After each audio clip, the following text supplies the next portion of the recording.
F9Q engine 12J200.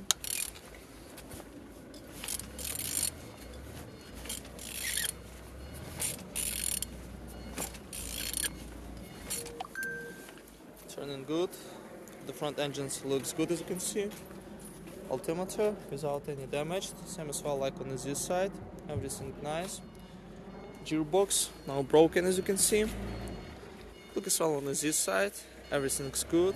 Engine's turbo and in good conditions, same as well like a starter. And on the top, plastics cover, no broken. All connectors looking good. On the bottom, oil sump without any cracks, no leaks. And F9Q engine 12J200.